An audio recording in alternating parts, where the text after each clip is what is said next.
বাঘেদের খাদ্য ভাণ্ডার সুনিশ্চিত করার লক্ষ্যে ফের শুক্রবার 29টি চিতাল হরিণ ছাড়া হলো বক্সা ব্যাঘ্র প্রকল্পে রাজাভাতখাওয়া জঙ্গলে। এই হরিণগুলিকে বেথুয়াডাহারি ওয়াইল্ড লাইফ সেঞ্চুরি থেকে বক্সায় নিয়ে আসা হয়েছে বলে জানিয়েছেন বক্সা ব্যাঘ্র প্রকল্পের ডিএফডি পারভিন কাসওয়ান। এই নিয়ে ধাপে ধাপে বক্সার জঙ্গলে গত 3 বছরে প্রায় কয়েকশো চিতাল হরিণ ছাড়া হলো। বক্সার জঙ্গলে প্রচুর পরিমাণে সম্বর ও বার্কিং ডিয়ার থাকলেও বাঘেদের খাদ্য তালিকায় অতি প্রিয় চিতাল হরিণের বসতি কম ছিল বক্সায়। স্বাভাবিক কারণেই ওই ঘাটতি মেটাতে রাজ্যের বিভিন্ন অভয়ারণ্য থেকে বক্সার জঙ্গলে চিতাল হরিণ নিয়ে আসার পরিকল্পনা নেয় বন দপ্তর। সম্প্রতি 52টি চিতাল হরিণ বক্সা ব্যাঘ্র প্রকল্পের জঙ্গলে ছাড়া হয়েছিল।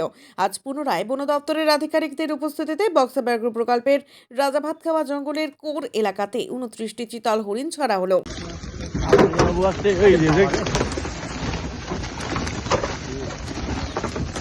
বাচ্চাগুলা বাচ্চাগুলা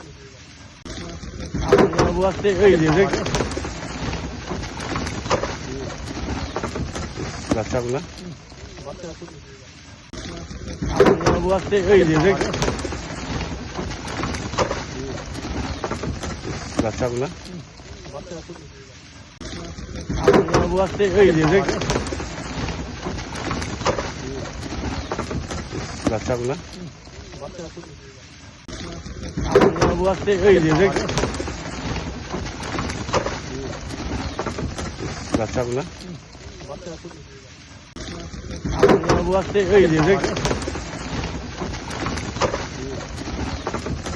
বাচ্চাগুলা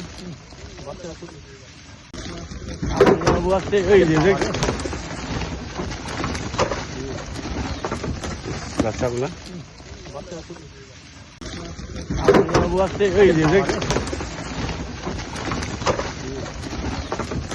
বাচ্চাগুলা